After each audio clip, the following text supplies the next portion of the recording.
नमस्कार दोस्तों, तंत्र मंत्र साधना में आपका स्वागत है। देखिए, आज हम बात करते हैं भूत प्रेत क्या होते हैं और इनके बारे में आप लोगों के लिए मैं समझाने जा रहा हूँ। देखिए, जो मनुष्य शरीरधारी होता है और उसके कुछ समय बाद वो मृत्यु को प्राप्त हो जाता है, तो मृत्यु को प्राप्त होने के बाद उसकी आत्मा शरीर से बाहर निकल जाती है। जब आत्मा शरीर से बाहर निकल जाती है तो वो आत्मा एक प्रेत होने का रूप धारण करती है। जनानी हो या मर्द हो, कोई भी हो, वो आत्मा एक प्रेत का रूप धारण करती है। तो अक्सर कर मैंने देखा है, कभी कभी किसी लोगों के घर में घुस जाते हैं ये लोग, तो सताने लगते हैं। जैसे किसी प्रेत ने किसी व्यक्ति को पकड़ लिया तो वो उसे परेशान करने लगता है। ज़ोर ज़ोर से चीखना, कानों से आहट, एकदम तेज़ी से आवाज़ आना, ऐसा देखा गया है। अधिकतर नींद आना, सोते रहना, शरीर जकड़न में रहना और भूत प्रेत से ग्रसित व्यक्ति के नाखून अधिक बढ़ते हैं, उसकी यही पहचान है। आँखें लाल होती हैं, कभी कभी ऐसा भी देखा गया आँखें लाल नहीं होती हैं, आँखें चंग-मंग, अजीब सा उन लोगों के लिए दिखाई देता है। सोते रहना, किसी से अब सब कहना, ऊट पटाख बातें करना, ये बहुत इत्यादि बातें होती हैं जो लोग काफ़ी परेशान हो जाते हैं। किसी के घर में अगर 2-4 प्रेत हैं तो उनका घर ही बिल्कुल बेकार हो जाता है।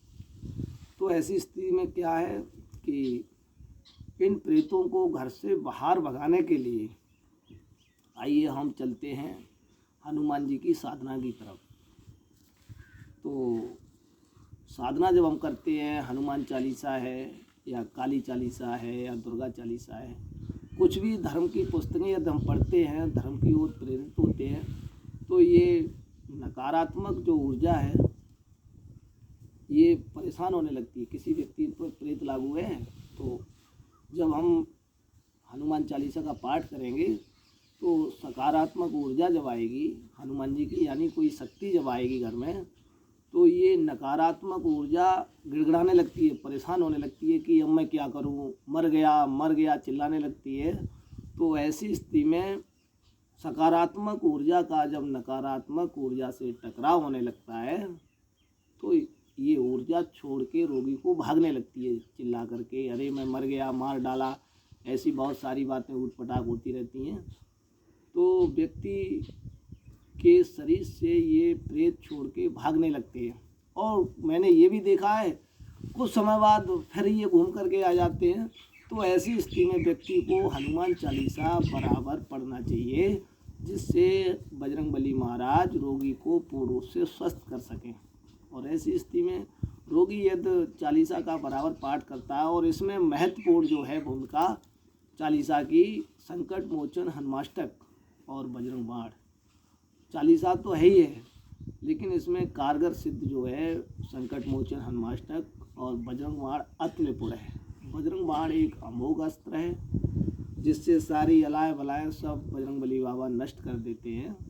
और रोगी ये बजरंग बाण का पाठ क्रमशः करते रहते हैं।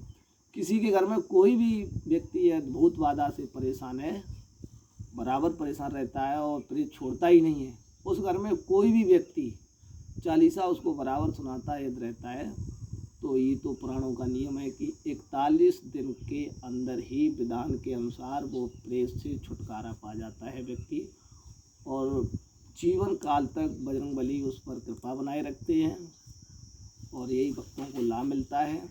और हनुमान जी तो एक ऐसे दयालु संत हैं जो पृथ्वी लोक पर आकर के भक्तों पर कृपा की है उन्होंने। और मैं ये भी जानता हूँ, सतयुग से लेकर कलयुग तक बजरंगबली का राज सवाया रहा है। यदि बजरंगबली कलयुग में पृथ्वी लोक पर अवतरित होकर के ना आते तो मैं ये भी जानता हूँ कि गरीब बेचारे मर जाते और संकट से छुटकारा नहीं मिल पाता। तो ऐसी स्थिति में मैं बताने जा रहा हूँ ये कि बजरंग बाण का पाठ, जिसके घर में ये संकट से लोग ग्रस्त हैं, वो बजरंग बाण का पाठ जरूर करें, और जिससे अतिशीघ्र भक्तों को लाभ मिलेगा। और बजरंगबली महाराज भक्तों पर द्रवित होकर के अतिशीघ्र कृपा करते हैं। और यही एक ऐसे संत हैं क्योंकि बहुत थोड़ी सी सेवा अर्चना से प्रसन्न मुक्त हो जाते हैं और भक्तों का कल्याण कर देते हैं। ऐसी स्थिति में हनुमान जी को भक्त संकट कटने के बाद कभी ना छोड़ें। और देखिए इनके नियम क्या, मैं आपको नियम भी इसके साथ साथ बता दूं। देखिए पूरब दिशा की तरफ चालीसा पढ़ते समय पूरब दिशा की तरफ मुख होना चाहिए और रोगी को पास में बैठाना चाहिए, जिससे उसके कानों तक, उसकी रोगी के कानों तक पढ़ने वाले की आवाज़ पहुंचती रहे। जब आवाज़ पहुंचती रहेगी तो नकारात्मक शक्ति, ये मेरा तो सिद्ध किया हुआ है कि नकारात्मक शक्ति तो रुक ही नहीं सकती, लेकिन ये भी मन और भाव से ही पढ़ना चाहिए। ऐसी स्थिति में रोगी को छुटकारा मिलने लगता है। और इनके नियम तो यही हैं कि पूर्व दिशा की ओर मुख करके चालीसा को पढ़ें और थोड़ा जल रखें और रोगी को पास बिठाएं और बराबर चालीसा सुनाते रहें। 1 घंटे 2 घंटे ऐसे लगातार ही सुनाते रहें, लगभग 41 दिन तो पूर्ण कर ही लें। और इनकी नियम है, यही नियम है। और जो भक्त चालीसा घर में पढ़ता है उसके घर में शुद्ध शाकाहारी ही भोजन खाना चाहिए। लहसुन प्याज जैसे मादक वस्तुएं, मदरा, मीट, मछली, ये ऐसी चीज़ों का उपयोग नहीं करना चाहिए। यदि ऐसी चीज़ों का उपयोग करता है भक्त तो उस घर का सर्वनाश हो जाता है। उस घर को फिर यही समझ लो उठाने वाला कोई नहीं है। तो बजरंगबली की सेवा में मुख्य कार्य तो नियम का है, और नियम कोई जटिल नहीं है, और नियम तो शांतिपूर्वक हर एक भक्त कर सकता है। और नियम पूर्ण रूप से करेंगे तो ये मेरा वायदा है कि निश्चित ही रोगी को सफलता मिलेगी। धन्यवाद।